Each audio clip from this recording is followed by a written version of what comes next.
I'm an indie game dev with a shit PC, and today I'm making a multiplayer flight and combat simulator based on Top Gun Maverick, because Microsoft Flight Simulator was way too expensive. So let's get started. I woke up and started by creating a new Unity project, Top Gun. Now it's perfect. I know, it's not the F-18 like in Top Gun, but since my 3D modeling skills are a dumpster fire, we'll have to go off of the internet for now. Please don't cancel me. Now, the most important thing for a flight simulator game is, drumrolls please, a flight controller. But I kinda don't know how on Bracky's beard Unity physics works, so... Wow, that is a nice flight controller. Our flight controller. Turns out that flight controller didn't work, so I guess I'm just trying to make one myself. How hard can it be? But before that, I quickly made the camera system so that you can look around the cockpit, and by quickly I mean it took me 3 freaking hours to figure out what the fuck quaternions and Euler angles are. Anyways, it works now, so that's great. Now back to my DIY jerry-rigged put together reflex tape flight controller. I tried to add some form movement, but for some reason the plane would move to the side and then backward. I don't know what was going on there. Then I tried adding steering, or as it's called in the branch, pitch and yaw, if you know what I mean.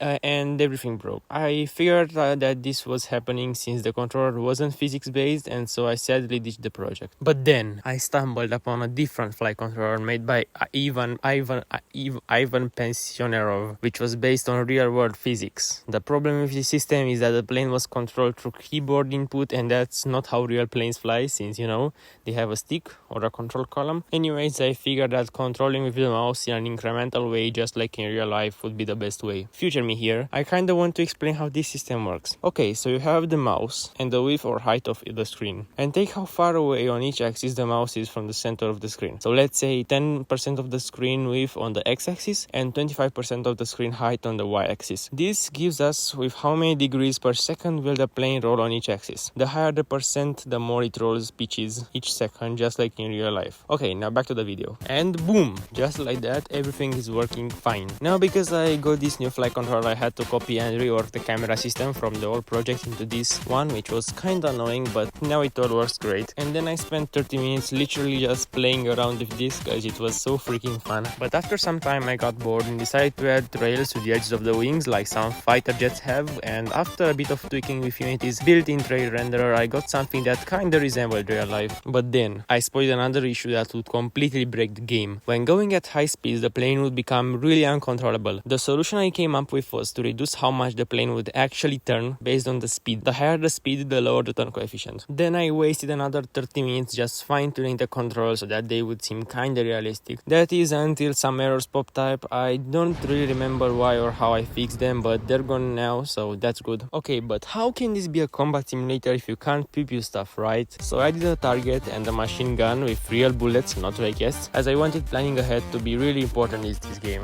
Great, now let's test it and see if it works. Well, it turns out it always shoots towards a fixed point on the map, not in front of the target, but it was relatively easy to fix with a muzzle game object. I also added an ammo or rounds counter to see how many bullets you have left. There is one more issue, however. Currently, when you shoot bullets, instead of coming out only from the barrel, they come out from all around the cockpit, and that's kinda annoying. Thankfully, this was also easy to fix, and sooner rather than later, the gun was working fine. Now that we have the flight and machine gun working, we need to add missiles. I searched a bit online for the best way to do this, but I ended up settling for a very simplistic approach. Oh, and let's not forget about the missile tray renderer, cause I don't know how to use Unity's particle system. The missiles work fine, but they are more like rockets. Currently, you can't lock onto a target and the missile will just go to a predetermined target. My idea was to have 6 targets for each of the missile, which would track onto an enemy plane to guide the missile until it was out of fuel. Thing is, this approach was super overcomplicated and ended up breaking. I decided to take a break from the missile targeting system and add dying to the game, cause how can this be a simulator if when you crash into the ground you don't burn and die? Anyways, I got a little carried away and decided to dip my toes into multiplayer since, you know, the title of this video. But multiplayer can't be that hard, so let's try to implement it.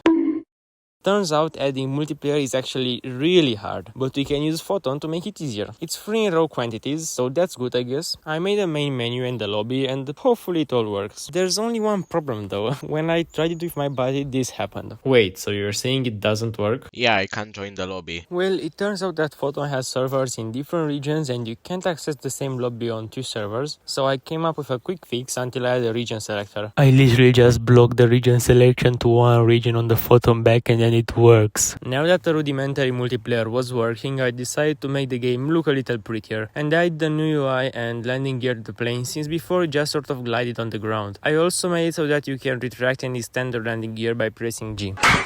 However, I soon discovered a bug with the gears. Whenever you extended or retracted the landing gear, the plane would stop me there. I didn't know what was causing this, so I decided that the best approach would be to move the gears higher instead of hiding them. This was a pretty crappy fix, but it solved the bug, so I was happy with it. Then, a colleague from school sent me a link to his first ever game, and I had to give it a shot. Ignoring the itch.io virus warning, I downloaded the game, and surprisingly, it was kinda fun. But damn, was it hard. Like, I'm no epic gamer, but I never passed more than 5 pillars. Anyway, great game, the link is in description. Now that we have that out of the way, it's time for me to add teams. Cause what's the fun in multiplayer games if you can't murder each other? After a few hiccups, I managed to get a ready up system working, which would start the game once all players clicked the ready up button and had picked a team. This system kinda worked, but it also kinda broke the whole multiplayer. This is because one player would be invisible and the other would be spawned infinitely. So that's another issue I need to add to my giant to-do list for this game. Yay!